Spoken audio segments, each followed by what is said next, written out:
भगवान। पशुओं को आदेश नहीं दिया जाता क्योंकि वो भाग्य के अधीन है। केवल मनुष्य शरीर को आदेश दिया गया है। किसी देवता को भी आदेश नहीं दिया गया कि आप ये करो ये ना करो, क्योंकि वो वही करेंगे जो उनके सुकृत है, उसके अनुसार बस भोग भोगेंगे। आगे कुछ नहीं कर सकते, नवीन कर्म नहीं कर सकते, न नारकी जी कर सकते हैं, न स्वर्ग के कर सकते हैं। सब अपने अपने परिणाम को केवल भोग रहे हैं। यहां परिणाम उपस्थित करने का अवसर है। आप जो चाहो अपना परिणाम कर सकते हो। आप चाहो नरक जाओ, चाहे स्वर्ग जाओ, चाहे नारायण बन जाओ, जो चाहो कर सकते हो। मनुष्य शरीर है तो ऐसा शास्त्र स्वाध्याय और पंडिताई ज्ञान किस काम का जो भगवत प्राप्ति प्रारब्ध पे छोड़ दे। तो कुछ जन हैं जो शास्त्र स्वाध्याय करके या संतों की वाणी सुनकर इस विचार में आते हैं कि मुझे क्या करना चाहिए, परिवार का पोषण या भगवत प्राप्ति। दो विभाग कर लिए इसलिए खतरा है, निर्णय नहीं कर सकता। और सही पूछो तो दो विभाग है नहीं, एक ही बात है। समझ जाओ तो वहीं वहीं भगवत प्राप्ति हो जाएगी। अब उसके विचार में आता है कि अभी तो ब्याह हुआ है, या अभी छोटे छोटे बच्चे हैं, या अभी बच्चों का ब्याह किया है, अभी नए हैं, क्या जाने संसार का, मेरी आवश्यकता है, नहीं तो संसार इनको परेशान कर देगा। और वो अपने अहम जनित कर्ता भाव से ऐसा बंध जाता है कि निर्णय ही नहीं कर पाता।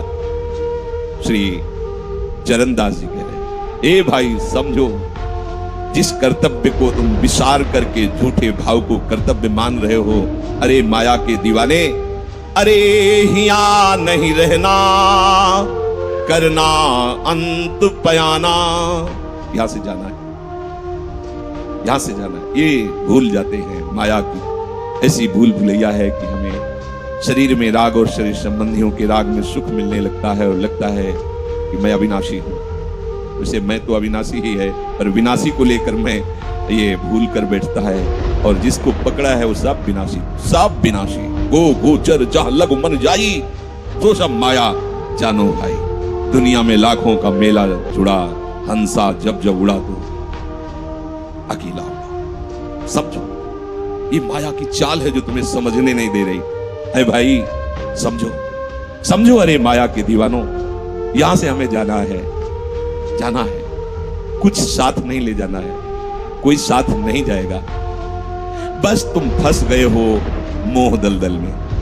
ये कुटुंब का मोह ऐसा मोह है कि कैसे तुम्हें बताएं। याद ही नहीं आती कि मुझे जाना है, याद ही नहीं आता कि ये सब छूटना है, ये समझ में नहीं आता कि मैं आया किस लिए। बड़ी विचित्र भूल भुलैया है।